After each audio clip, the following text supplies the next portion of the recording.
Hey everybody, and welcome back to The Wars We Waged. Today, I'm going to talk about the rise and fall of the Japanese fighter plane, the Mitsubishi A6M0.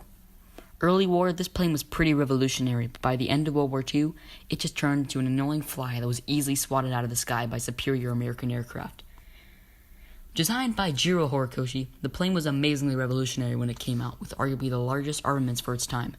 With two 20mm cannons and two 7.7mm machine guns, it had an operational ceiling of 10,000 meters as well, and on top of all that, it could fly for 8 hours because of its German-inspired aluminum shell. This all seems pretty good, until you unmask its serious drawbacks. To meet all of these advanced requirements that Emperor Hirohito had put in place for the Zero, the plane had some serious flaws, like really low armor on the engine block and cockpit, and its simplified float carburetor engine that disallowed advanced maneuvers while in the air. Holy Jesus! What is that? What the fuck is that? The super thin aluminum of the plane meant that when exiting and entering the plane, it could literally be torn and dented by the pilot's hands and feet.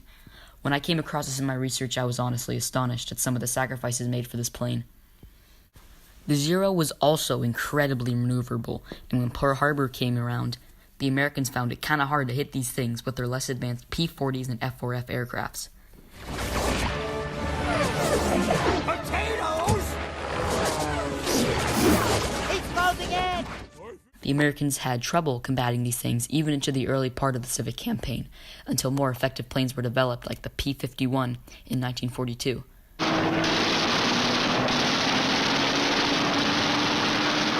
Eventually, an intact Zero was captured, and the Americans found out all of its fatal flaws, like the float carburetor, the low armor, and the unarmored gas tank, making the plane burst into flames when the gas tank was shot. The Americans soon discovered as well that the Zeros couldn't maneuver whatsoever at high speeds. Many young Japanese pilots died helplessly clutching their sticks, not being able to pull up after the intense wind speed and poor design held the plane's elevators down. The newly discovered flaws of the Zero and the introduction of the previously mentioned P-51 Mustang led to the downfall and obsolescence of the Zero in late 1942 and early 1943. When the Zeros became useless, Emperor Hirohito decided to use them in kamikaze attacks. One of the great tragedies of World War II, as hundreds of brave men were sent to their deaths in these senseless attacks. Against popular theory, though, many of these men were not complacent in the kamikaze attacks. Many were forced, indoctrinated, or just simply brainwashed by nationalism into the suicidal attacks. So there you go, everybody. The history of World War II's most bipolar aircraft. Was it the Titan of the era, or just a throwaway suicide coffin? You decide.